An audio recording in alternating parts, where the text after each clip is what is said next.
Hello and welcome to a very special edition of the In Conversation with Marilyn Devonish series. This is a different style.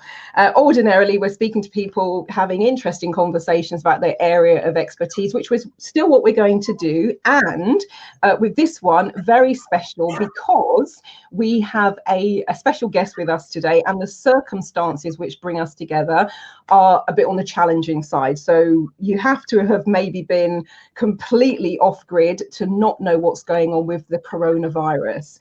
And one of the things that I like to do when stuff is going on for the people I'm connected to, if I can bring you good information and facts and figures, that is what I like to do, and that is what this webinar is all about.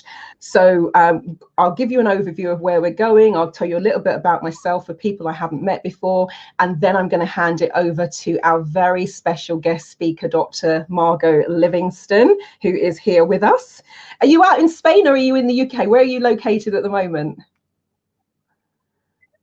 I managed to get into Spain before they shut all the borders today. So yeah, I'm in the countryside, so I think it's quite safe. Fantastic. Thank you for inviting me. I'm really happy to be here.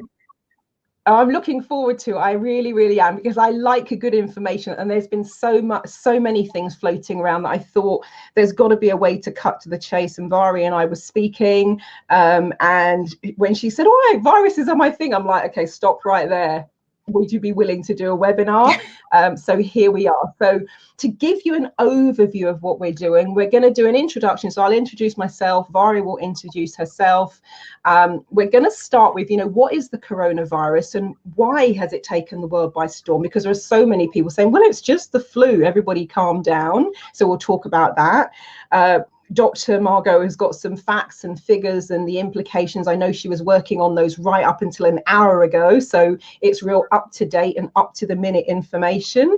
We're going to do the Q&A. So we had people who pre-registered, they've sent their questions in. So I'm going to work through those questions and Dr. Margot will answer them for you.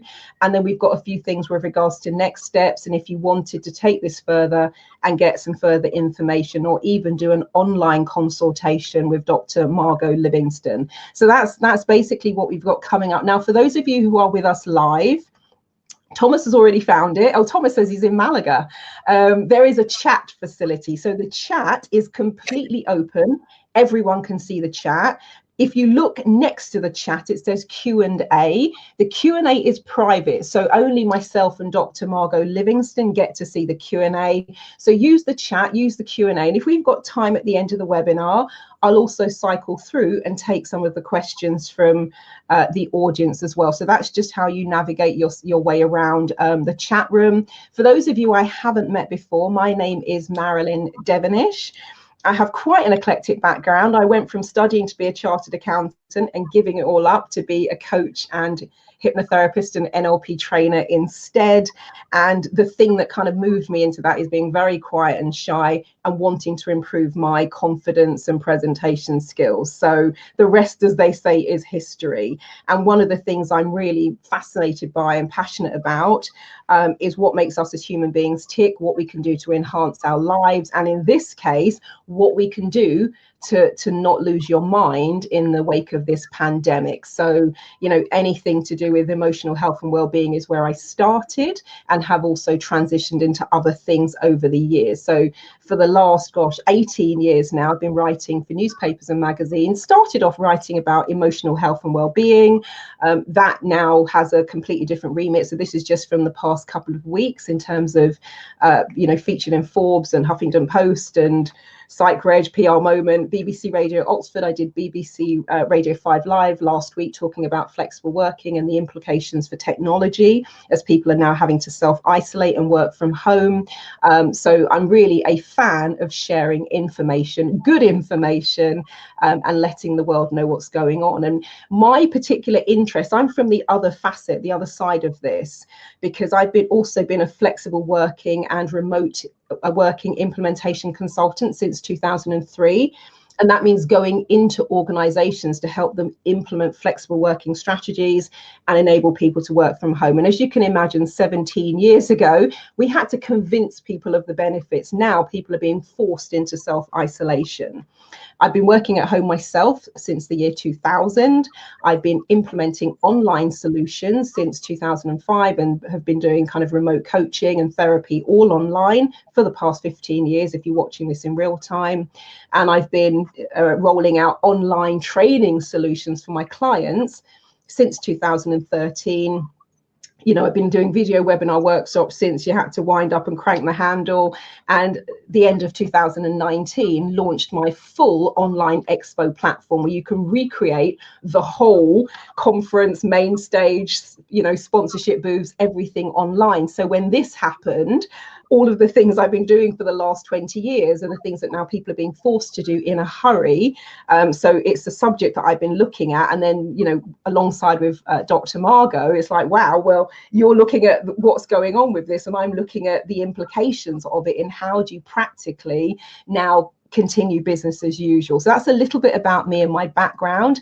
I'm now going to hand you over to the fantastic Dr. Margot Livingston, who will introduce you. What I just want to do though is I just want to read this first line because it's so impressive. Dr. Margot Livingston, PhD in hematology and immunology, BSc in immunology, MSc Advanced Professional Nursing Practice, that's an ANP for those of you who like the abbreviations and know about this field, you'll recognize that wonderful qualification straight away. Master Practitioner in NLP, psychotherapist, a PGCE in maths and science, and also a fellow of the Higher Education Institute. If that isn't a bio, and that's, let me just show you the bit of paper. That's just a tiny, weeny little bit of the qualifications. I'm telling you, seriously, she doesn't just like viruses. This is Vari's area of specialization. So I'm now going to hand it over to you, Dr. Margot Livingston, to do the rest of your introduction and then open it up and, you know, get this conversation started.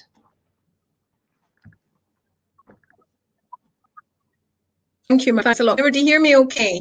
Yeah? Yeah. You can hear me okay. Thanks for the introduction, Marlon. It's very kind of you. I just think it's interesting. I've been a sort of eternal student all my life. And when I was growing up, it seemed to be the way that you succeeded in life was to do study for things, and that's what I tended to do. And I got to the point where I kept thinking, I'll just do another course and then I'll get a real job, because I just found it so easy to study, and I was always a wee bit scared of going out into the workplace. And I actually was still studying up until 2018. But we are all eternal students. And when Marlon, I've known you for years. We met in the, I'm thinking it must have been 2007 or so that we met, a charity helping to work with world poverty, and we hit it off straight away and became great buddies, and I've really got great memories of that time. And it was just strange how things work, because I just, for some strange reason, decided to reconnect with you just 2 weeks ago, really, and I wanted to revamp myself so that I could work from home and so that I could help as many people as I could. And I wanted to in some way encompass all the different studies that I've been doing in my life.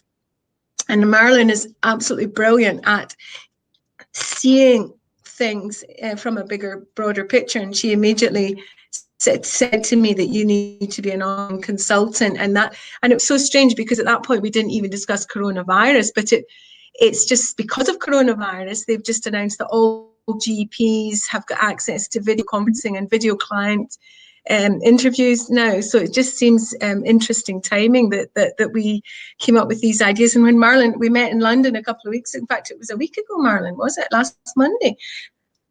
I think so. Yeah, and Marlon said to me, I think you should, and I just at that same moment I was thinking you should interview me, because I was talking about the coronavirus and all the science behind it, and I don't think Marlon remember, well, you did remember, but that I was an immunologist and that I actually did my PhD in in a topic called multiple myeloma, which is actually mentioned by the government, the Chief Medical Officer tonight on that COBRA meeting, which I'll talk about later.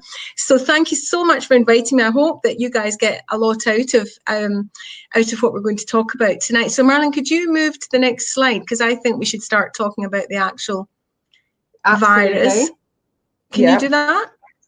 Yeah, so we're on to the Q. So do you want to do the question? Yeah. Okay, I want to do the questions that you mentioned, what the virus is. Oh, Let's just start with what is the virus. Yeah, and for my question, my opening question was, what is it and why is it taking the world by storm, is the way that I had phrased it. Yeah. So there is some miscomprehension about this virus. I mean, first thing I want to say to everybody is it's not flu. It's not related to flu in any shape or form. It's called SARS, which stands for Severe Acute Respiratory Syndrome. And that's a type of virus which was labeled coronavirus. And the corona stands for the little crown. You'll have seen pictures of the little spikes coming out of the virus, and in a big picture it looks like a halo, it looks like a crown. So corona basically means crown, and that's the type of virus. Now there's been about 6 different coronaviruses through time that actually caused people to have infections, but the only other ever SARS virus was an outbreak in southern China in 2003, which caused 8,000 cases, and there was only 774 deaths. Most of the people died in Hong Kong and southern China. And interestingly enough, which is good news, I think, for us, is that virus hasn't reappeared. It's not like flu. Now, people were talking last night on the news about things reappearing and it being seasonal. There's no right now that this virus is going to be seasonal. So although it's a terrifying prospect to have this pandemic on our hands, it's I'm not going to say unlikely, I'm just saying there's no evidence whatsoever to say it's going to keep coming back in a different mutated form every year, which is a really good thing. So if we can get through this, then we should survive for several more years before this type of virus would reappear. And I know that you're going to ask me about flu virus. Now, how do they compare?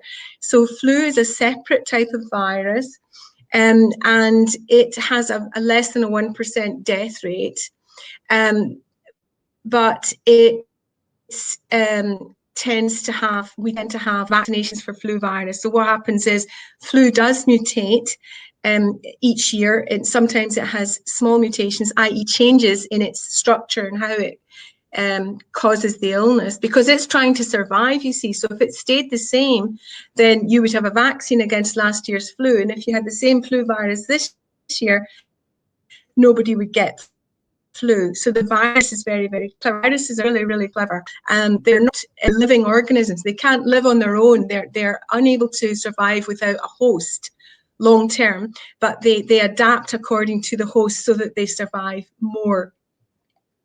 So flu is a different ball game because the death rate of coronavirus, this one that we have now, is looking to be between 2 and 5%. They don't have huge numbers of figures because to date there's about 100 and I'm just trying to think today, what were the figures for the number of viruses? 162,687 global cases and 6,400 deaths. So that works out a 4% death rate. So they can't say the exact death rate because they haven't got lots and lots of data. But that's a much, much higher death rate than flu. That's why people have been upset about it. And the fact that it's spread so rapidly, I think some people initially thought that, oh, well, there's a new virus in China, it's sort of in the Southeast Asia region. Sometimes you hear about these because quite a lot of the time they originate over there. But this one suddenly got out and there was a huge infection rate in China. And so I think that's really, to answer your question, Marlon, it's been the speed and the surprising nature of the infection, the fact that people don't really know what it is, they've never really heard of this SARS virus before, but it basically, severe acute respiratory syndrome means that it affects your lungs, and so does flu. So there's a few similarities and a few differences. And I guess one of the questions, first of all, that is coming up a lot is, because, you know, the first sort of, the minute somebody coughs or sneezes or has a bit of a sore throat, there's that thing, oh my God, how do I know if it's the flu? Or how do I know if it's the coronavirus? So I know they're saying about, you know, the pain in the lungs, which isn't what you'd always get with the flu, but are there any distinctions people can make so they can relax if it's just a bit of a cold versus you've got the coronavirus? Yeah. What can you say about distinctions? Yeah, well, basically what the government have been repeatedly saying, I was listening to a GP talking about it last night as well, the main thing you're going to get with this viral infection, with the coronavirus, you're going to get a temperature. And viruses, interestingly, they don't create such high temperatures as bacterial infections. Bacterial infections can cause you to have a sky-high temperature, like 39 degrees or more. Viruses are slightly lower temperature, even though they're very, very dangerous. So the average temperature that people will have with coronavirus would be 37.8 degrees. And combined with that, the most common other symptom is a dry cough. Now, a dry cough is a cough that lasts for more than half a day. So you might be having like this, but no sputum, no depth. So if you've got a really throaty, chesty cough where you've got lots of mucus and you're having to take deep to cough up the mucus, that's much more likely to be a kind of chest or bronchial infection and not likely to be coronavirus. So you've got a dry cough and it's got to be lasting several hours. So it doesn't just come, you know, 1 or 2 coughs a day.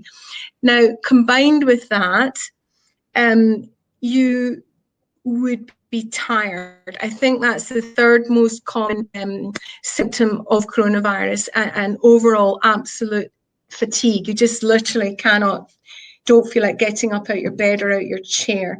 And so those are the common starting symptoms. Okay, so if you've got any of those three, then I would certainly think that you might be positive. Now, what was interesting tonight when the government were talking about their meeting, and they were saying that if you feel that you've got those symptoms, that you shouldn't actually phone 911 to get, NHS 111 to get tested, which I thought was really interesting. They were saying that because it's putting too much strain on the NHS to test them all, but that way they're not going to know how many cases we actually have. But I think they've just got so much strain on their testing system. So basically they're saying if you've got mild symptoms, now 80%, more than 80% of people will have mild symptoms, and you might just feel generally a bit unwell, but you'll be obviously heightened to the fact that you might have these specific symptoms. And what the government is saying that, you know, if you do have those symptoms and you're not a high risk group, which I'll mention in a second, if you're less than 50 years old and you're generally healthy and you don't have any underlying diseases, I would suggest that you will just have a mild illness, and it could even be as short as 4 days. I was listening to a gentleman who came back from Italy at the peak of the Italian crisis who just felt well for 4 days and then he felt absolutely fine. So if you don't have terrible symptoms, stay at home, and the government's asking you to self-isolate for 7 days. But the thing about that is if you've got members of your family living with you, then of course you're potentially going to give the virus to them, and you might give it to them before you had symptoms. So the government are now asking us to self-isolate in the family unit, in the home, for up to 14 days. And you would obviously try and stay as separate from each other as possible. But all of that is available to find out on the news. Now, if you have other symptoms, so other symptoms could be that you would have shivers, you could have a bad headache. Now, shivers meaning like chills going through your body, a bit like flu. So there are quite a few similarities with in terms of the symptoms, because both of them are respiratory viruses.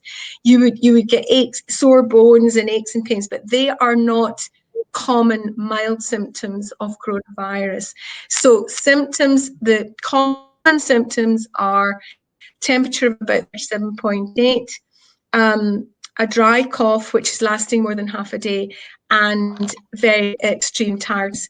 If you also have headache, you could have nasal congestion, you could have a sore throat. I heard about a gentleman who had a sore throat and he didn't have any of the other symptoms, and it was kind of touch and go whether he might have maybe had that. But you could also cough up sputum. You may cough up sputum, although it's mostly a dry cough. And shortness of breath. Now, you should get slightly concerned if you've got shortness of breath and major fatigue, where you just literally can't do anything, can't get out your bed, can't wash yourself or dress yourself. Then I would definitely recommend that you phone NHS 111 and you would need to get further help. So basically, most people will have a very simple mild illness, which should lead to immunity. Now, the jury is out right now whether you get lasting immunity, i.e. once you've recovered, you've got antibodies to this virus for the rest of your life.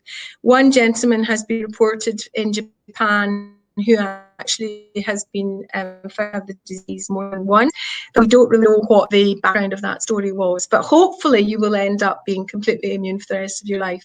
So about 5%, about 20% of cases would end up needing to go to hospital. To put this into perspective, about 5% of those people would end up going to intensive care, needing ventilation and massive intervention from the medical fraternity. So can I just finish by saying the high-risk groups would be anybody. I wouldn't say for sure that you're high risk if you're above the age of 65, if you're generally healthy, but definitely over the age of 70, you would be a high risk because your immune system is compromised the older that you get, even if you're quite a healthy person. And also anybody above the age of 50 or below the age of 50 with underlying chronic illness. So the main chronic illnesses to concern yourself about would be if you have lung disease already, or if you have any immune disease like autoimmunity, or if you have leukemia or any form of immunological disease, then and if you're on cytotoxic therapy, that kind of thing would make you very, very high risk, and you literally do not want to get this disease. So you have to do everything in your power not to meet anybody, not to socialize, not to go out unless it's absolutely essential. And they've also mentioned tonight they want pregnant women to be put in amongst that high risk category. I do want to say that people under the age of 20 don't tend to get the virus, and the reason for that is to do with their DNA. They've got a different ending on their DNA which the virus attaches to, and the people under 20 don't tend to have that marker for the virus to catch on to. So that's really good news. Oh, fantastic. Thank you very much. That's amazing. So are we good now to, and just sort of say, Naomi is saying this is really useful. So glad you're finding it useful. So Dr. Margot, we're going to go to the first question, which is somebody saying, what can you do when you attract the virus to get better? So I know you're saying some people it's as quick as 4 days. What are you doing during that time once you go, do you know what, I think I've got it? Yeah, well, I mean, to be honest, it's really, really simple. It's just if you have the mild symptoms, it's so straightforward. You're going to just do what you would normally do for a case of the cold or a case of the flu, or if you had a small chest infection, you would take analgesia, you would stay in bed, you would drink loads of water, you keep yourself hydrated. The faster that you hydrate and keep your kidneys and all your organs working, the faster that you will get rid of any infection, not just coronavirus. So you would take rest, warm drink, a very good diet. And I've got some blogs on coronavirus on my website, mindsanctuaryuk.com, and there's a little tiny video there talking about what you should do to boost your immune system. And to be honest, I think it's really important that people try and use their immune systems anyway. I mean, this has been major wake-up call for the world to realize that, oh my God, I don't want to be sick. What can I do not get sick? But I think we should be looking after our health all the time. And I really believe in holistic health and looking after ourselves and creating good energy and good nutrition. So basically, you're probably going to ask me, Marlon, and I'll say it before you ask me, should you take vitamin C? Vitamins in general, vitamins and minerals in general, supplement, not overdosing or any of those things, just in general, I think are a good supplement to take. And they've been reported, believe it or not, to help people, men, stop losing hair. So I think that's a double whammy. And so I think if you vitamins and minerals are essential elements in our body for all our body processes. They help boost our immune system. And I think I would just take them anyway. So multivitamins, rest, analgesia, drinks, a healthy diet. Now, I'm very much into something called Qigong, which I don't know if you guys have heard of. It's a bit like Tai Chi. And my trainer, Master Lin, he lives in Minneapolis, although he's from China, and he has done a whole course on every single ailment that the body can get. And I've studied this, and he basically, his favorite remedy for any illness is chicken soup with walnuts. And so he recommends for, soup and mung beans. I'm not quite sure what mung beans are, but they look like peas to me. And I just think anything that's going to make you feel better, just plenty of drinks, plenty of rest, okay? Fantastic. And Chunyi Lim, for those of you in my membership. And that would help. Yeah, go on. Sorry, Marlon, I just wanted to say, do this anyway. Try and keep your immune system healthy anyway, and that you don't want to be trying to boost your immune system once you're sick. You want to be boosting your immune system so you don't get sick. And that's what Chunyi, he says, make your body a place where the virus doesn't want to live. And I thought that was perfect. Wonderful, wonderful. And I was just saying, those of you in my online membership group, I probably introduced them to Spring Forest Qigong about 3 years ago. And I did it at the membership group workshop where we were doing some of the very simple exercises, and the things that Paul Sheely does out in Minneapolis. I even had copies of the book, and they ordered copies of the book. So we went through that, and I was telling them about some of the ways that I've used it myself to sort things out super quickly. So you guys in the membership group, go into the group, search for the Spring Forest Qigong. You'll find the information there, but I totally agree with you on that one. Right, so now you've said about let's say somebody in the family has it, you've got your family around you and they're not all showing symptoms. So one of the questions we had is, how can I protect myself and loved ones, especially the very young and the very elderly? So you're all in the same space, you've got to self-isolate.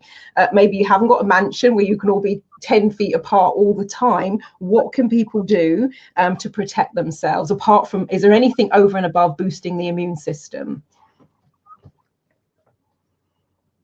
Well, it was, they were talking about this last night as well on the news, and basically it's difficult, but as I've said, young people are very lucky in this case where the virus does not land to their immune system, so they should be okay.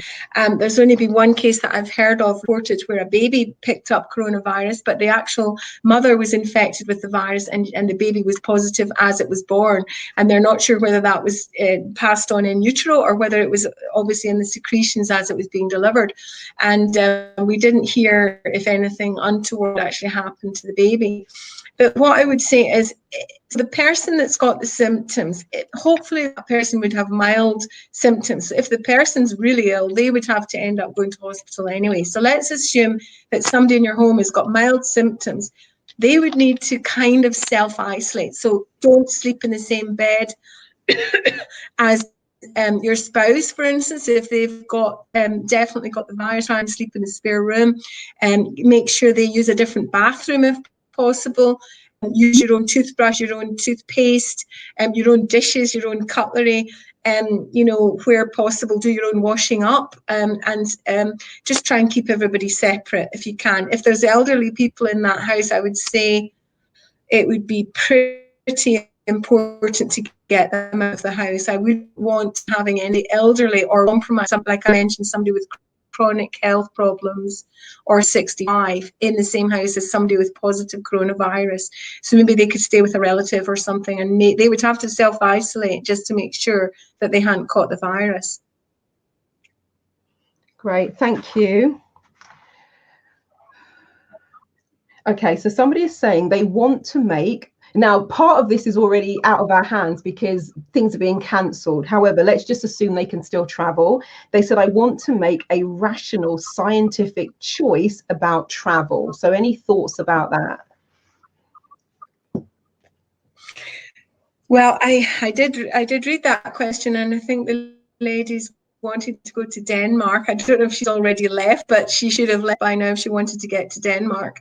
It's interesting. The UK is very strange in the fact that it's not created absolute edicts in terms of travel. I mean, tonight they were just saying we recommend that people don't mix socially, and they don't travel if they don't need to, and that they don't go to, but they're not saying shut bars and restaurants, and it's very, very strange. But most of the European borders are now shutting, so I would definitely say go where you feel you want to be for at least the next 2 months and stay there if it's at all possible. If you haven't got there yet, I would definitely be trying to get there now and just decide that you're not going to leave, because I think there will be a national shutdown, an international shutdown, because to be honest, this is the point that I really, really want to make.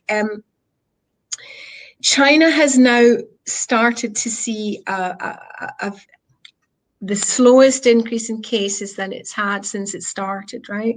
So China's got over 81,000 cases, and the global confirmed cases at the moment are just under 163,000. So the rest of the world has overtaken China now of cases. And yesterday, there was only 10 people in China died, 10 new deaths, compared to, like, for instance, 343 new deaths yesterday over the rest of the world. So China's really slowed down. And what's happened is they went into lockdown. They shut their borders. They stopped people from moving. I mean, they had extraordinary measures where they built 3 new hospitals over 10 days, and they sourced all the contacts of all the people that were infected. They had huge teams finding the people. So what they've done is they've started a bit slow, and then they just really nailed this.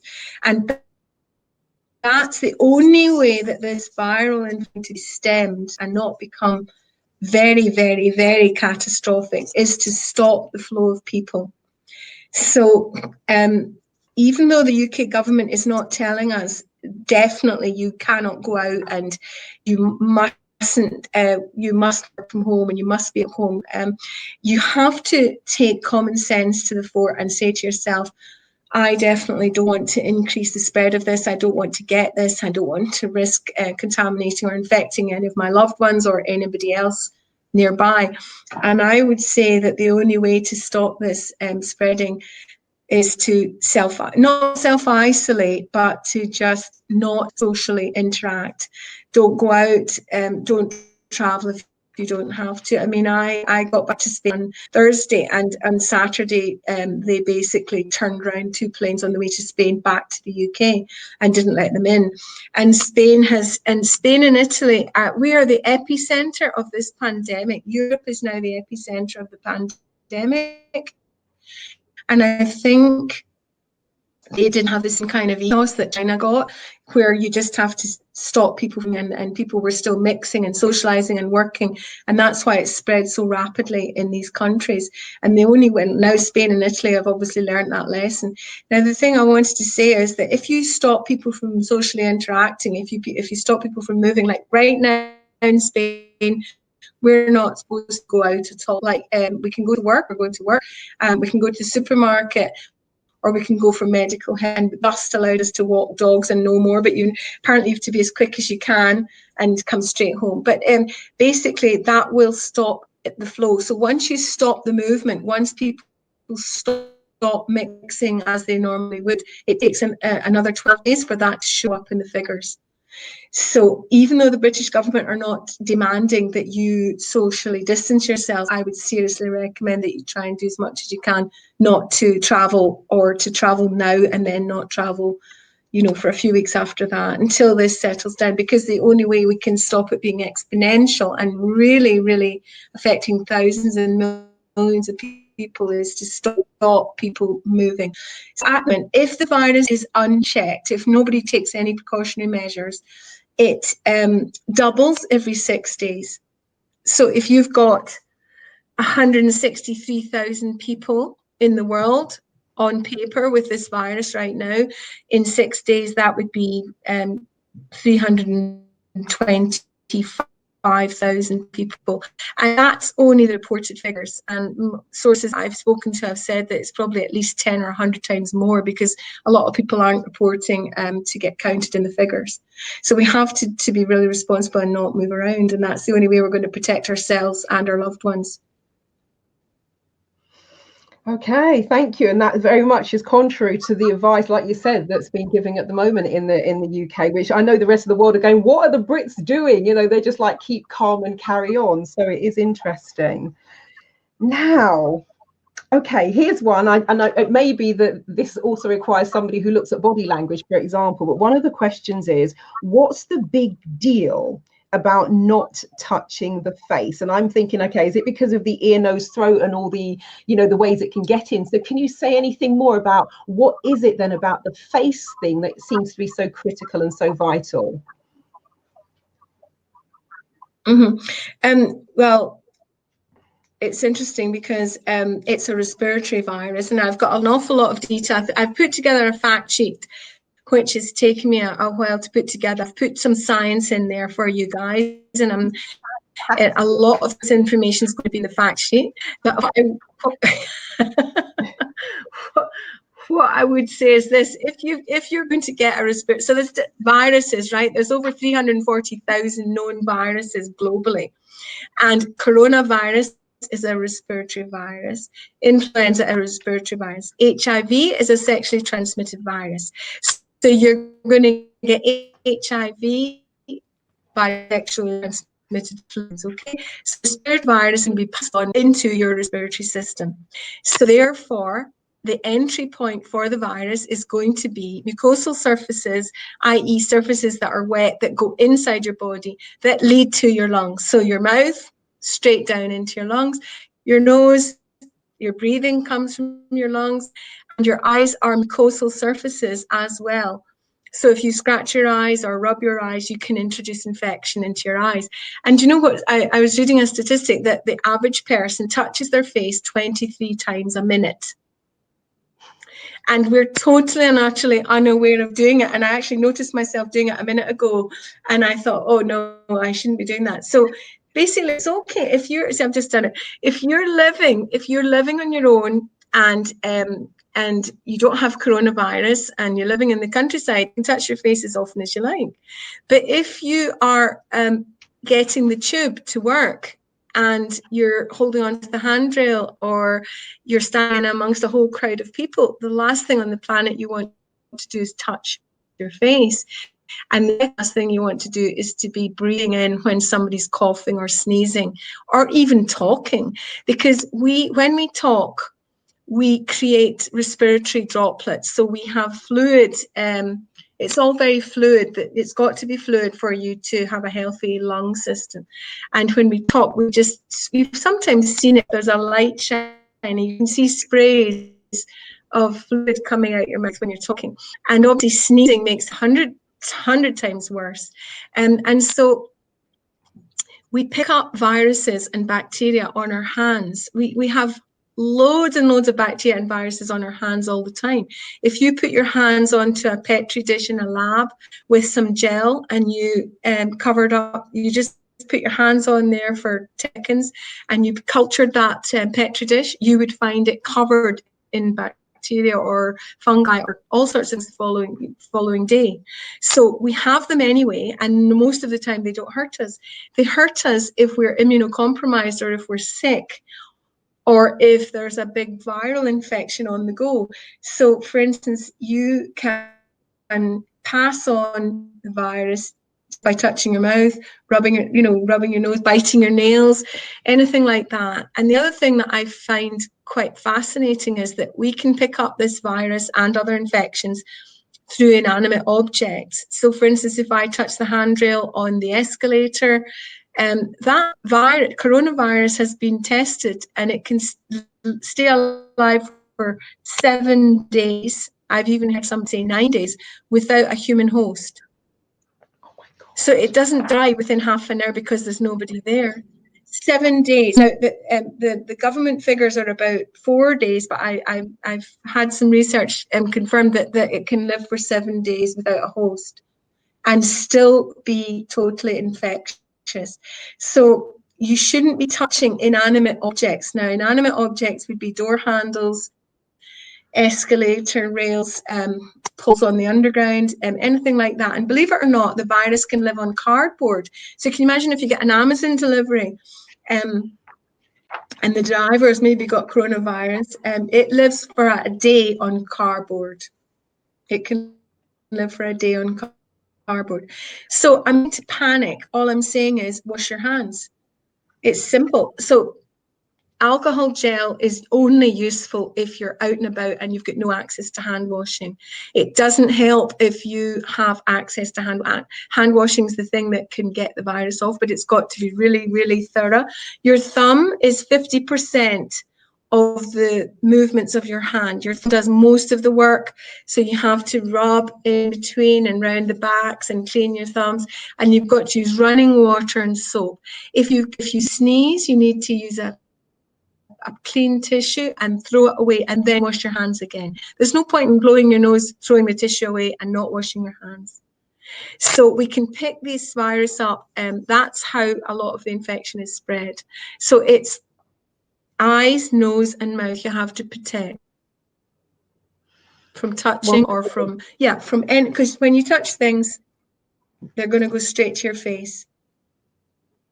Okay, wonderful. So Marilyn, do you want me to mention gloves briefly? Yeah, if you want to, go for it. Absolutely. To mention and I know it's a lot of it's in your fact sheet, but if there's anything, and also just to say that, because you mentioned it, I have got the fact sheet here. It is, I mean, you can tell she's a scientist. Now, let me just get that into context. It's written very simply. There are fantastic, bullet points. It's all broken down for you. And the level of detail is absolutely astounding. So at the end of this video, I'm going to tell you how you can get hold of a copy of this. But yes, if there's anything you wanted to add and just put in about the gloves, feel free. Yeah. Well, what people don't seem to understand is that if you put gloves on, then you're safe. But you're not safe, because a glove is an inanimate object. So if I put my hands on the rail, I'm still going to pick the virus up on my gloves. And if I then touch my face, it's just the same thing as having my hands touching my face, right? So the only reason that gloves would be a good idea would be if you wanted to protect your hands for a very short space of time from picking up an infection. So let's just say the guys at the checkouts are wearing gloves at the moment. But if you don't change them frequently, they're just as bad as if you get the virus specifically on your own hands. You can pass on the virus with your gloves on. So that's not helping other people. It's only protecting your hands underneath the gloves for the time that you're wearing them. And if you don't take them off properly and wash your hands straight away, then you could still be giving yourself the infection from the gloves as well. Fantastic. And actually, I'm going to lead on to that, because one of the questions is, and it's very similar about the passing on the virus. And this, I don't know if this is within your remit of expertise, and if it's not, feel free to say. They said, can the coronavirus be passed from pets to people and vice versa? Yeah, and to be honest, why not? I did some research on that, and there has been a case in Hong Kong where they found the dog of a couple that had coronavirus. They found the dog was positive for coronavirus. Now, the dog had been staying with its owners, so you obviously can't say, did the dog give the owners coronavirus? The owners probably gave the dog coronavirus, but who knows? And if dogs and cats or whatever were major transmitters of this disease, that would be media by now. So, for instance, they've talked a lot about bats, and the original coronavirus they think came from bats. So I wouldn't be worrying about your pets at all, and that's my view. But the advice about, you know, when they found this dog with coronavirus, they were saying maybe you could self-isolate your dog, but that just doesn't make any sense to me at all. So the jury, I would say that your biggest issue is being infected from other humans, because we're clearly the main host. The dog didn't have any symptoms of illness whatsoever. We're the main host for this virus, and you know, we're the ones that are interacting with other people. Great, thank you. Thank you.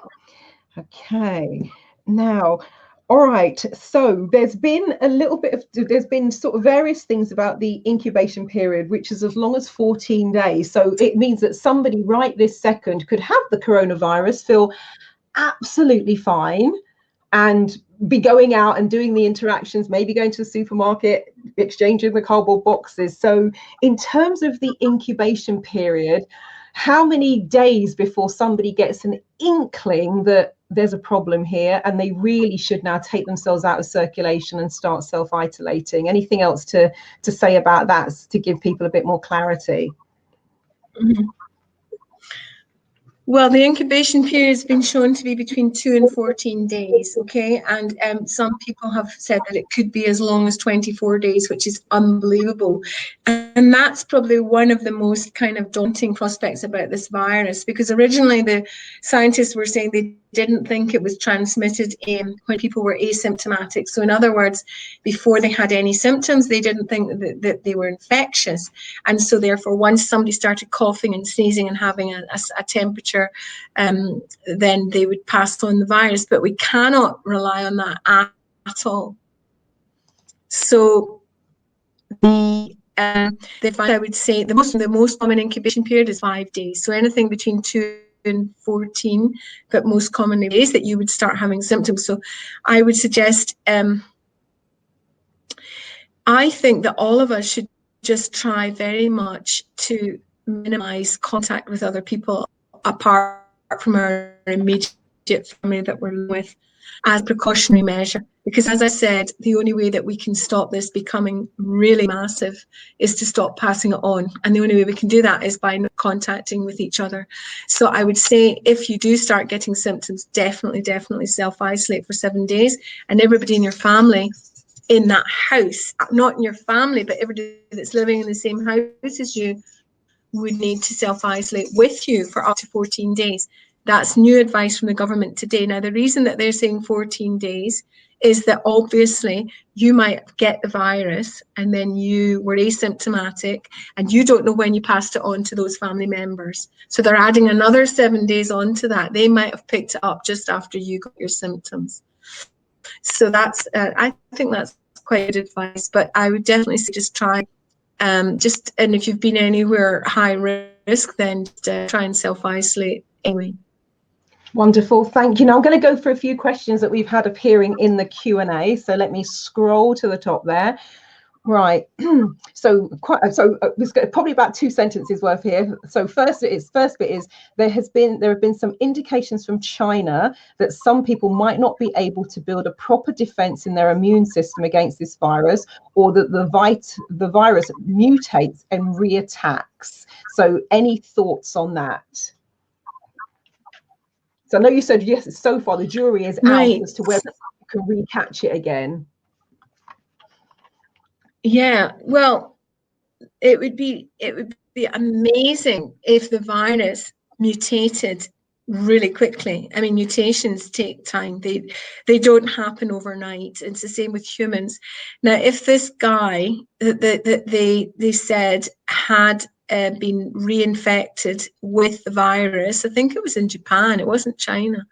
The medicals, the chief medical advisor of the government, he was really confused by this statement, and he was basically saying that person could have been immunosuppressed, where they actually were more susceptible to get an infection. But it's very strange, because They've done tests. Now, what happens is when you have an immune response to an infection, viruses they cause an initial kind of very primitive immune response, which is like just like your little white blood cells go to the lungs and they try and destroy this invader. They secrete interferons, chemicals that are designed to kill viruses, and that's the initial step. And then they switch on a much more specific immune response, which involves lasting long life immunity. And the T cell response, B cell response.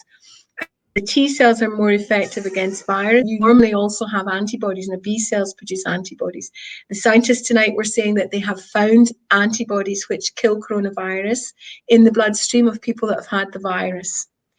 But they obviously haven't tested a huge cohort of people, so they can't generalize on how we become immune, if we become permanently immune, and what the features of that immunity actually are. We're hoping that it will be a normal lifelong immunity that you would get, say, from a specific strain of flu or mumps or, you know, something that we've met in the past. So I wouldn't worry that the virus is going to mutate like tomorrow and then come and reattack you. I think that's slightly unlikely. Yeah, that question, I think I've answered that question. Thank you very much. So next question is, somebody says, does something like celiac disease count as an at-risk factor? Yes, because celiac disease is actually an autoimmune disease. So you're basically celiac is where you have a genetic issue with your bowel, and so anything at all that can compromise your immune system or weaken the normal body processes that your body goes through, like digestion, they would cause you to be at increased risk. Okay, so I would say yes, it's definitely a risk factor. It's not as bad a risk as if you had leukemia or chronic lung disease, for instance, but I would say you need to be very careful. Wonderful, thank you. Next, hang on, let me go back there. I've been jumping around. Okay, so there's been some ideas that we need to get 60% of our population immune as soon as possible to stop the virus. That's what I've heard from both the UK and Sweden, while other countries have a whole other approach. Is this just capitalism talking? It's an interesting question, Thomas. You see, the thing is that this is called herd immunity, and herd immunity is a concept that's been found to work over the years in immunology. So basically, if you have a disease like polio, for instance, they have an effective vaccine which cures people and doesn't cure them, it prevents them from ever getting polio. And herd immunity is based on having a vaccine. And what they discovered by default, they didn't know that this would work, but they discovered that once you had 60% or more of a specific population immune to a disease, then they almost protected, like a herd, the other people that hadn't had the disease from getting it. So that's what herd immunity is all about. And the chief medical officer, I think it was the chief scientific officer for the UK, was mentioning this last week, and he created a bit of a hoo-ha, and a lot of scientists in the UK, top scientists, wrote into the government to say how worried they were about it, because there is no vaccine. That is one of the biggest issues, and that's why people are afraid. There is no vaccine for coronavirus, and therefore you would literally be sending out lambs to the slaughter. You would be sending out 60% of the population, over 35 million people in the UK, to get the virus to see if this worked. So he was saying, you know, the scientists that were writing in was that it would cause hundreds and hundreds of thousands of deaths to use that method, because of the death rate of this virus is between 2 and 5%. So herd immunity is not a viable option in the UK, but I just wonder what their logic is sometimes. And a lot of people are very against that statement from the government. Wonderful. Thank you would need to have a vaccine for it to be viable.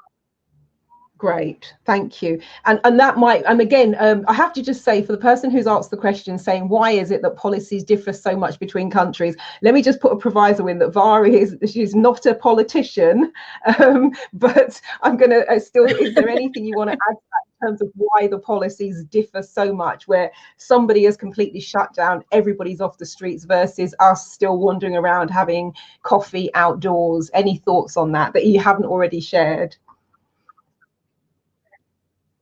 Well, I just think it's very irresponsible, because I know for a fact, I've seen a lot of statistics about growth and the exponent. You see, virus infections grow exponentially, so it's a logarithmic curve.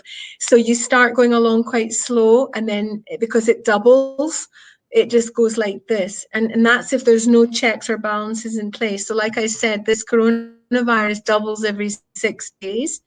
So you start off with 2, then you end up with 4, then you end up with 8. What if you end up with 100,000? Then you end up with 200,000 the next 6 days down the line. So you can't afford not to follow policies that stop people from mixing. It's the only way that they're going to get this transmission rate down. So basically, what I didn't mention earlier, there is a rotation rate, which is a mathematical calculation.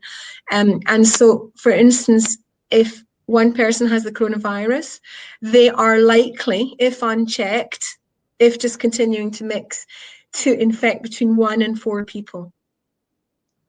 So if everyone that's infected infects 4 more people, it just gets really, really, really fast. And that's what's been happening in Italy and Spain before they decided to put in their special measures. So I think that the Chinese advisors have tried to get some sense into the European countries. And I'm sure the UK government knows all this, and I'm not quite sure why they're not enforcing it, but I think they will.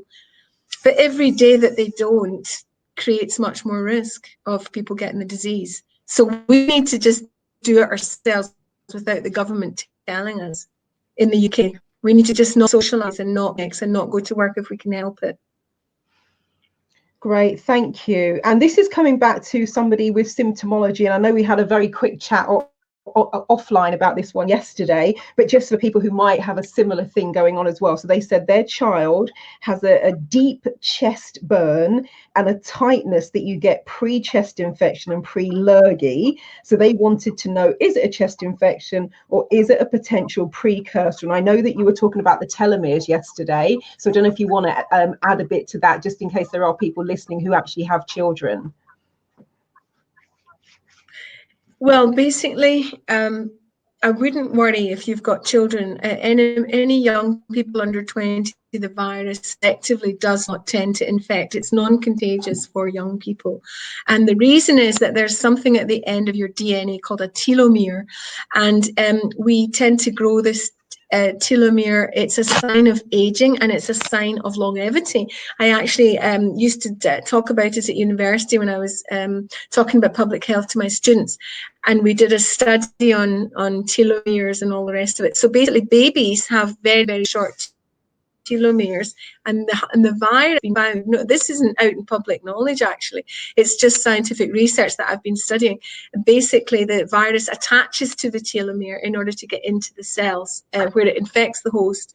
So viruses have to get into a host cell in order to replicate their genetic material, and then they bud out of the cell and infect other cells, and that's how you get sick. The more sick they infect, the sicker you feel. So basically, the virus can't get into your cells unless it hooks onto something that allows it into the cell. So babies have extremely short telomeres, and that's why they're selectively not being infected. And young people have very short telomeres. It's older people that have longer telomeres, and that's why the virus is attacking people over 50. Fantastic. And for those of you I don't think your children's symptoms, I don't think that they will be coronavirus. If your children aren't feeling well, you might just be worrying and see if it's something else, okay?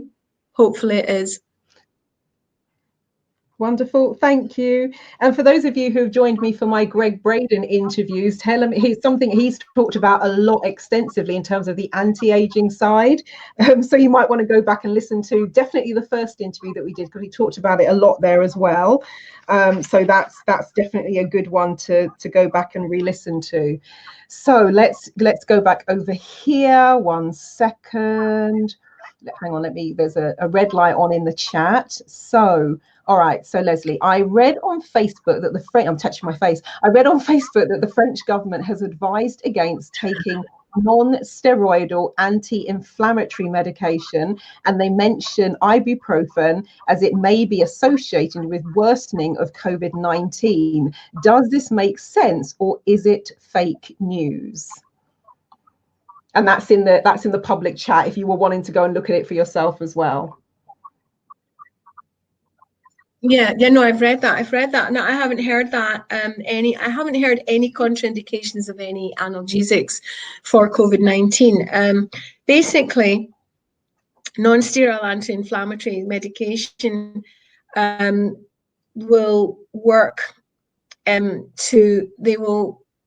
can cause aggravation of your stomach. So they can cause you to get gastric reflux. They can cause you to get pain in your stomach. And so you tend to take something like omeprazole beside that, which is a protein pump inhibitor. So it basically stops the anti-inflammatory from affecting your stomach. That's the only reason I can think why you wouldn't want to be taking an NSAID. But maybe there's been some research. Obviously, I don't know all the research that's been going on. So I'm sorry I can't help. Wonderful. I would take them anyway. You've helped immensely overall. So, I know you're good and you don't have to know every single thing, but I've learned more from this than I have sitting for maybe several hours of other stuff. So thank you for that. Now we have somebody saying, this is in a public chat. Right, so she said, what about living in an apartment building? Should everyone in the building stay in, as in inside, when someone is affected in the building? Well, that's what they're doing. That's what they're doing in Italy and Spain. They're asking people to absolutely stay in their apartment in the building. I mean, that's why we've seen pictures of people dancing at their windows and things. And there's some people in Spain have started to advertise singing sessions and specific times outside their windows. And it's nice to see human nature taking over and people being really joyful in the midst of a crisis, having a sense of humor as well. So definitely there's no point in mixing within your apartment building, even if there isn't somebody with coronavirus, because you're still mixing. So I would say if you live in an apartment, stay in your apartment as much as you possibly can. And if you do meet people out in the corridor or on the stairs, then stay at least a meter apart. A meter is, or more if possible. Just have to take extreme measures for now. Okay, wonderful. Thank you. I'm just popping back to the chat. All right, so we have somebody saying, I read that NSAID might cause problems if you've got heart problems. And is this why they didn't recommend or order people to use it? So I think that's following on from the previous thing you've just had. This is in the public chat. Yeah. Yeah. Yeah, so there's contraindications to taking NSAIDs in other medical conditions. So obviously, if you're not recommended to use them, but use them for this, you can use paracetamol or something else. Wonderful. And also just going through, we have got a lovely global group as well. We also have someone from the Dominican Republic joining us, and Malaga, of course, the UK. So that is wonderful. Let me go back here. Actually, one question I did want to ask you, and this is a bit more of like what happens behind the scenes, but one of the things I wanted to know is can you say more about the typical research and testing phase when you come up against a new virus? Now you've got to find some sort of antidote, cure, etc. Can you say a little bit more about the scientific process from we've got nothing to we think now we've got something that could help people?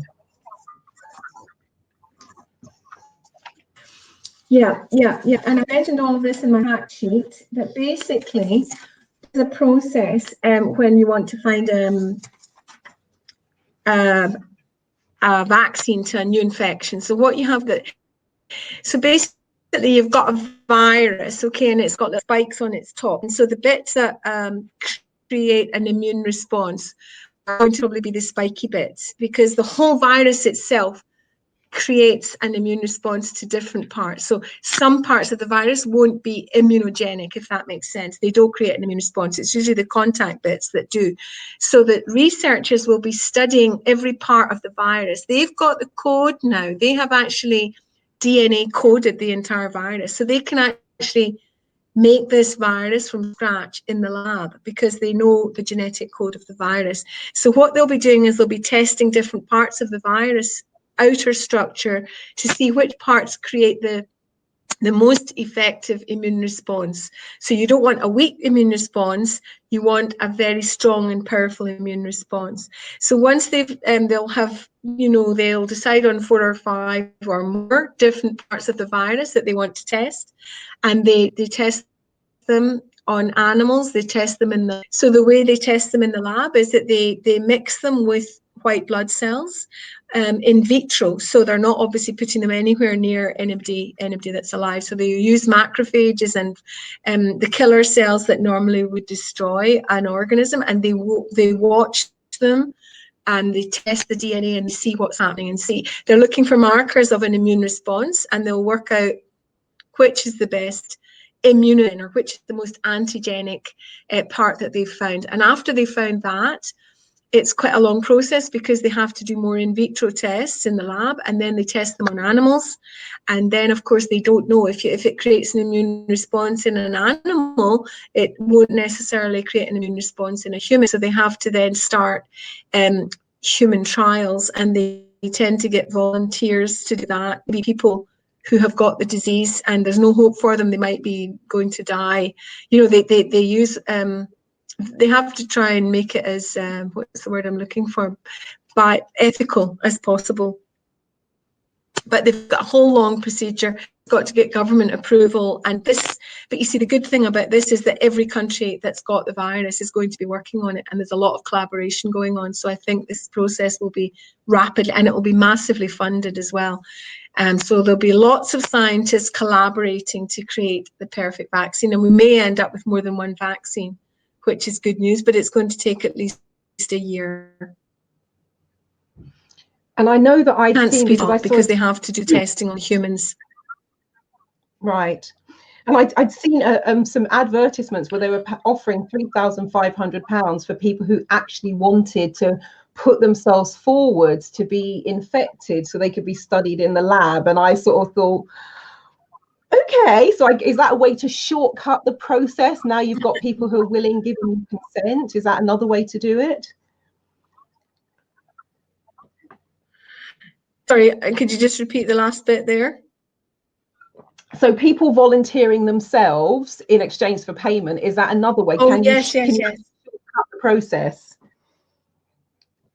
Well, I think that's absolutely brilliant, because what the scientists were saying tonight, the UK officials, they were saying that they are desperate to find people that have recovered from this disease. And because if you're really, really fit and healthy, you may not even know that you've had the infection. Let's just say you've maybe had a bit of a sniffle, you've had a bit of a dry cough, you might have had a headache for a couple of days. I mean, you can recover within 4 days. So I'm thinking there'll be a lot of people that were fairly asymptomatic. And these people would be very, very, very interesting to study, because you want to know what response did they have to recover from that. Did they have T cell response? Did they have a B cell, plasma cell, antibody response? What was the most effective? And they can also bleed these people, and they're not going to hurt them by bleeding them. And then they can work out, and you can develop passive immunity from taking the blood from somebody that's already got the antibodies. Does that make sense? So that's what happens when a baby is breastfeeding. It gets passive immunity from the mother's milk. So it's not creating its own immune response, it's getting it passively from the mother. So they need to find people that have been infected and have recovered. And if you're less than 50, if you're between 20 and 50 years of age, it's a risk, but if you're very fit and healthy, I think it would be well worth speeding up the research if possible. Okay, and we've heard a lot about the testing. How do you get tested? What is the process for testing? Is it a swab and you send the swab in? Can you say a bit more about that? Yes. So basically, if you phone in NHS 111 and they want you to go for testing, you go to the little hub where they've set it up, and basically they've all got protective clothing on. They will take 4 swabs. They'll take 1 swab from each nostril and 1 swab from each cheek, and they will then do DNA testing on the swab. So they're basically taking some cells from your mucosal surfaces, and they're going to use DNA testing. They can get results very, very quickly, within 2 hours or a couple of days, depending on how fast they want to do it. Now, there's somebody asked a question here that I just wanted to answer, that I saw, that Debbie said, if this has already been asked, please ignore. Is it true that drinking water every 15 minutes mean that you can swallow the virus cells and that stomach acid destroys them? So actually, it's important to remain hydrated, even obviously if you get the virus, but way before you get the virus, we all need to remain hydrated. And the reason for that is that the virus particles, let's just say they landed on your mouth or your lips, if you drink water or you're very hydrated, that will then flood the virus down your esophagus. So you've got your esophagus in front of your windpipe at the back, and the virus is aiming to go down the windpipe at the back into your bronchus, into your trachea and your lungs. And if you drink water and just take it with you down your esophagus, that water is going to end up in your stomach, and stomach acid is going to destroy the virus, because it's not the correct environment for the virus. It doesn't want to go to your stomach, it wants to go into your lungs. So it's not actually fake news, but I just think that you should always be drinking plenty of water anyway, and that's a good precaution. Brilliant. Wonderful. Now, I want to turn my attention for a moment to this fabulous documentation here. And this really makes me smile, Vari, because one of the things that commonly happens when I'm coaching people, I have lost count now of the number of people I've worked with who I've been the instigator of their very first webinar or their very first teleseminar, or as in your case, your first pieces of press and media and being published on this subject. And also I'm responsible often for people coming up with fact sheets, workbooks, handouts, etc., because I'm like, well, if you're going to do the webinar, if we're going to do this, or I'm going to put you in touch with so-and-so, I need documentation. And what you have produced here is absolutely fantastic. I love it. So I'm just going to give people a little summary of what you can expect from this document. And then what I'm going to do is I'm going to put Vari's details up on screen so that you can kind of how you can get yours. So she's gone into some information about the virus itself and gives you a bit of a scientific breakdown. Is talking about the current numbers of deaths, also gives you some of the more technical names for it. She's also covering what is a pandemic and giving you the definition for that. She's also looking at how does our immune system work and things that are about the innate and the lasting immunity. She also covers the herd immunity. Now, for those of you who are just coming on, we did talk about that a bit earlier, but you've got it here now kind of in I was going to say black and white, in blue and white. She's talking also about, you know, what is and when will there be one for COVID-19. She also talks about what different types are there, covers what is the progress so far. If there was a vaccine available, how quickly could it become available? As you quite rightly said, you've talked about some of the stages of vaccine development. Also, and this is the one with the bullet points, which I think everybody should read, it's how to prevent infection and how to prevent the spread of the virus now. So that's going to be a section I think everybody needs to turn to.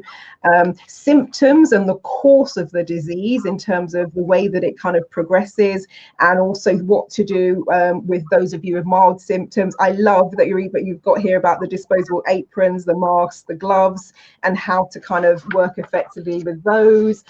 Love that we've got a little bit of a diagram going on here as well. Dr. Margot talks about the spread of the infection. Formite, a foam or formite is any inanimate object. So you've got a lot more information about that here as well. Whoa. Oh, I love the piece. Now, this is the piece you really got to read the section about the masks, because this is going to answer a lot of the questions I've seen floating around on social media. So you want to get your hands on it, for, if not just maybe even just for that reason alone, because that's a really, really kind of key piece. And I've seen a lot of discussions around that. And also there are some recommendations for what Dr. Margot would recommend in terms of the mask, but also the contraindications to that. And she talks about the thickness, the fitting, the microscopic characteristics. There's also a big section here about gloves and the use of gloves. And then we finish off with some stunning facts about the sanitizing and hand gel and alcohol gel. And so for people who have been stockpiling, what I'm going to ask you to do, you maybe want to go back and look now at the ingredients and the composition once you've read this fact sheet, and you can see if you've maybe spent a bit more money than you needed to on something that isn't ideal, or whether you've picked up something good. So let me go back. What I'm going to do here is I'm going to bring this back up on screen. Give me 1 second. I'm going to do that. So here we go. All right. So if you would like a copy of this wonderful fact sheet, what you can do is you can email Dr. Margot Livingston. I'll say it and then I'll spell it for those of you who might be listening to this as an audio recording.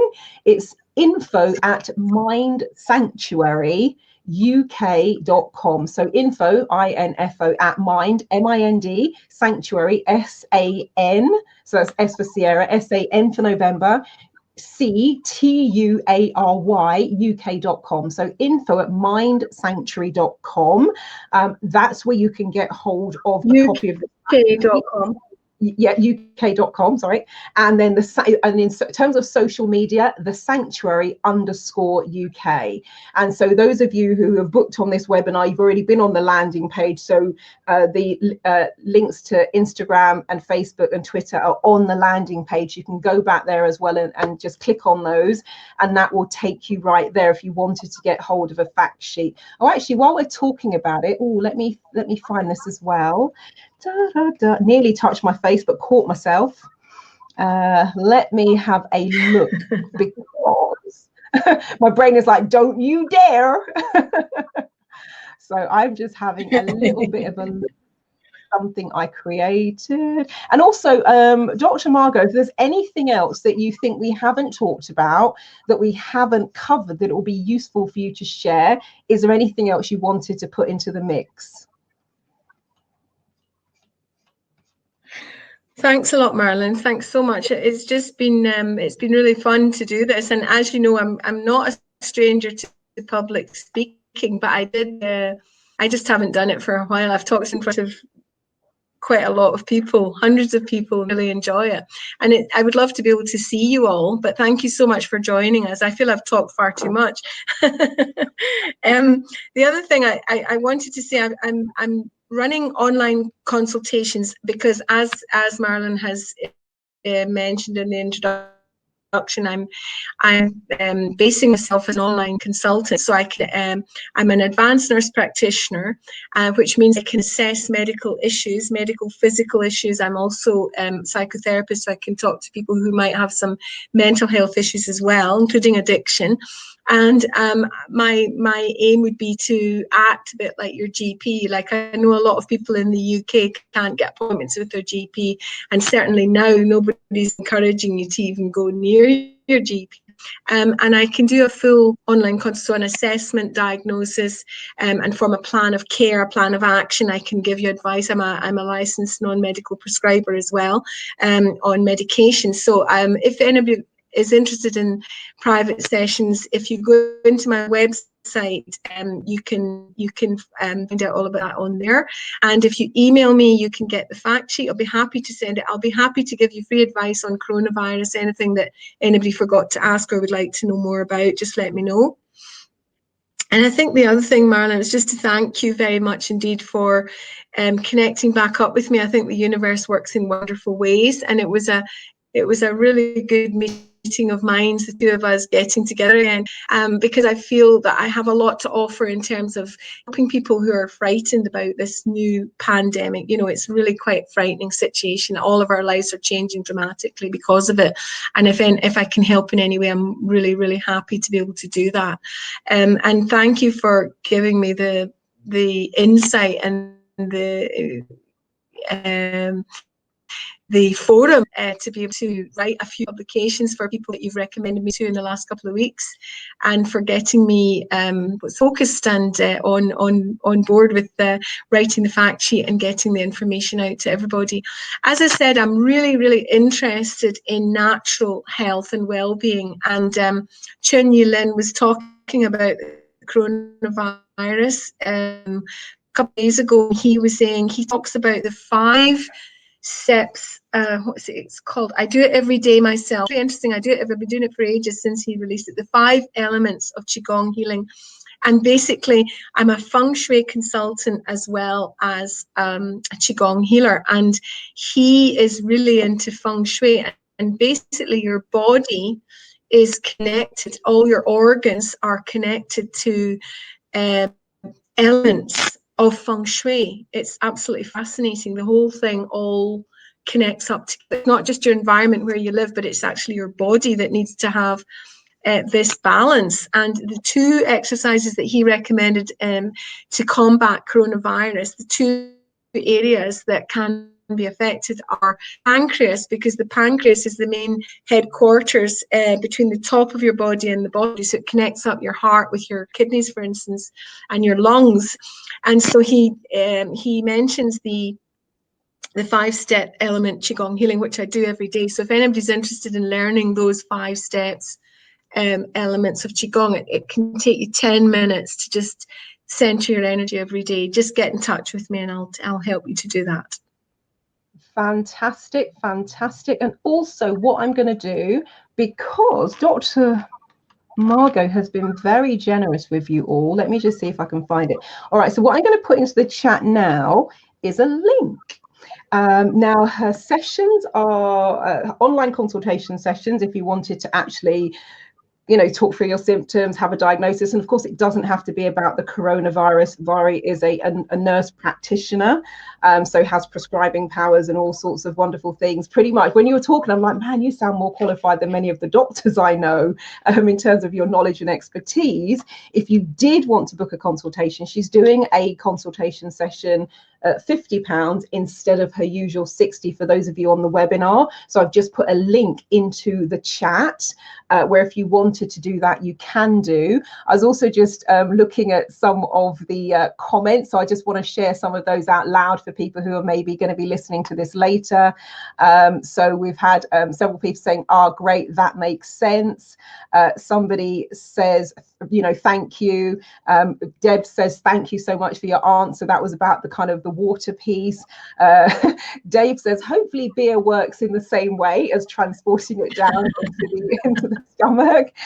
Thomas says, I'm in my 3rd day of isolation, so my biggest concern right now is what I do with my time. I recommend some meditation, some Qigong, maybe catch up with your reading. That could be a good thing. I'm a photo reading instructor, so I'm always going to be focusing on the reading. Anne says, thank you for answering the questions with such great insight. Debbie says, thank you both so much for your knowledge and your kindness in sharing your expertise. Hello Signe, we've got a somebody new popped up. I haven't seen them in the chat previously. Said, wow, Thomas, there is so much to do. Finally do the things you've been procrastinating over, sorting out your paperwork and wardrobe, learning new things through online courses. I've just launched my online e-learning program. Well, I launched it back in October last year, but you know, new content is being added all the time, so feel free to check that out. start a degree, creative endeavors, meditate, do exercise, read books, try out new cooking recipes, Skype with friends and family, and end of it all, have great time for reflection. So I love that. Thank you. And also says Thomas, she hopes you're doing well in isolation. Bettina says, thank you so much for all of the information, really helpful. So that is absolutely fantastic. And I'm also just making sure that we haven't got any final questions in there. La, la, la. I think we've answered all of them. Pretty sure we have. I'm also going to just have one final look in the Q&A. So we've answered that. We've done that. Yeah, I think we've answered all of the questions. So for those of you, first of all, in terms of, I know many of you know me, but there are also people I don't know that had signed up for this webinar as well. So thank you so much for connecting. If you want to keep tabs on anything that I'm doing, the easiest way is to be on my e-newsletter list. So the next person I have in conversation, details always go out there first. So my website is www.transformationstm.com. I'll spell that as well. It's an unusual spelling. It's www.trance, Trance, starts with F for Freddie, so FORMATIONS, TM is in trademark.com, so transformationstm.com. My email address is Marilyn, MARILYN, at transformationstm.com. A lot of the blogs that I've been writing about the flexible working and actually what you can do at home, and also how you can take classes and courses online, and also for those of you who are business owners or working in companies and are looking for ways to replicate your online meetings, conferences, events and expos, then I have several platforms that can enable you to do that. So there's, all of that is on my current blog. It's marilyndevonish.com, and Devonish is DEV for Victor, ONISH. Follow on social media. Facebook is my platform of choice, but I'm on all of the usual platforms, and it's / Marilyn Devonish, except for Instagram, which is the Neuro Success Coach. So that's how you can keep tabs. That's how you can keep in touch. First off, I just want to say thank you to all of you for joining us, for your wonderful questions, for the wonderful chat and the discussions and the suggestions. Thank you, Dr. Margot Livingston, for coming along also and sharing your expertise. It's been absolutely amazing, and it's really been fantastic to have a global audience with us here today. And also just a few things in terms of next steps. As I said, you can sign up for the e-newsletter. There's a box on my form. Email Dr. Margot Livingston for that wonderful fact sheet. She can email that over to you. Feel free also to share the link to this webinar on social media. It will take a few hours from this moment to render, but it will be available as a recording. Keep us both posted. If you see people who are looking for those with good medical knowledge and good scientific knowledge, put them in touch with Dr. Margot Livingston. If you know people who are looking for solutions with flexible working, smart working, technological solutions, send them my way for sure. And also, if you need help hosting your own online events and expos and conferences, then by all means, get in touch with me as well about that. So, Dr. Margot, any final words in closing? Anything else you wanted to share? Is there anything else you wanted to say before we bring today to a close? Well, I just want to say thanks a million. It's actually been overwhelming. I'm realised that you've got loads of contacts, and I did actually contact my own social network, and I had some really lovely positive feedback from them internationally. So I'm really grateful to the guys that came on to this webinar. All of you, it's been really fun. I've really enjoyed it, and I would love to keep you posted and hopefully help you through any worries or issues that you've got. And I've also noticed that if you watch yourself on a webinar, your head tends to sit to one side, and I'm trying to straighten it up. And the other thing, I was listening to this psychologist talking about touching your face today, and she was saying that the reason that we do it is because even as a baby, you see little babies in the womb, and they use their hands for even when they're in the womb. So it's a way of pacifying ourselves and comforting ourselves. So don't feel too bad if you feel the need to touch your face. Just do it without anybody else around. Oh, that is absolutely fantastic. No, I've really, really enjoyed it. It's been amazing, very insightful, loved every minute of it. And like you said, I think there was some divine timing involved in terms of us getting in touch and you actually taking the plunge.